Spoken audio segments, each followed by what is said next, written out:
That's the state of mind that Cuss put me in. Why are you jumping around? He never, like, if you watched any of my earlier fights, you never saw me, when Cuss was alive, that was, you never saw me jumping around and celebrate. Because Cuss, I would come home and Cuss would watch the fight with me. We'd go over the fight, and he said, after he'd go over my mistakes, he said, why are you doing that? Why are you jumping around? Do you think you've been practicing this every day for 6 weeks? And why are you jumping? You've been doing this every day. You've been getting the same results every day in the gym. Now you get in the ring, you jump around, act like it was an accident. And so I expect the people to be knocked out. So that's why I never really celebrated. Only as late I did out of arrogance. But when I was first training, I expect people to be knocked out. So it really, I don't know if that made me happy or was it anticipated. You refer there to Cus D'Amato, who came into your life in your early teens. Can you sum up the influence, the impact he's had on your life? Well, it's an extraordinary impact because when I first met him, I was just a young street kid, and I never. This is very interesting. I can't believe that I'm trying to explain this.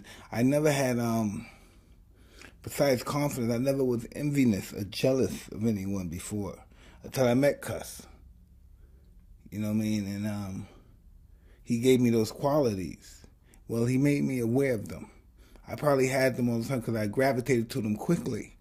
So he made me aware of those qualities that you should have this. You could beat him. You're better than him. Not that you could be better if you work hard. You could be better, and you could also achieve good things. You're better than him, and this and that. And why should he have that, and you shouldn't have that? Why should he be better than you? And I never would. And I was intimidated. He would say because he would say it really forceful. So I never had those qualities, and those qualities allowed me to, ascend to just achieve accomplishments.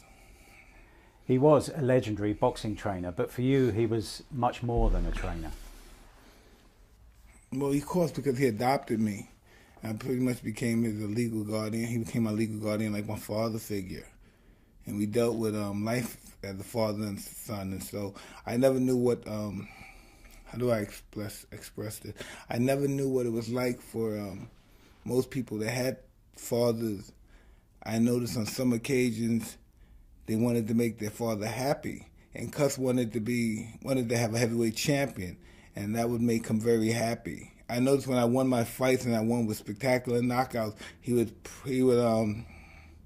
was so happy. He'd be like a little child. He would call all his friends, his old friend, that's 70, 80 years old, about the cook and say, I got this new kid who's going to be champion. He's only 14 years old now, but he's going to be champion of the world. And he would light up like a light bulb, you know. So I liked making him happy. I really enjoyed making him happy. But you lit up like a light bulb as well. I mean, he got you reading, watching films of old boxers, and educated you in a way that you hadn't been up to then. Well, that's all I ever thought about when I was in my early teens, 13. That's all I thought about was fighting and wanting to be a fighter. I didn't wash much. I didn't do anything much. I just thought about fighting. I read about fighters. And that's just, I wasn't asked I was told this is what you're going to do.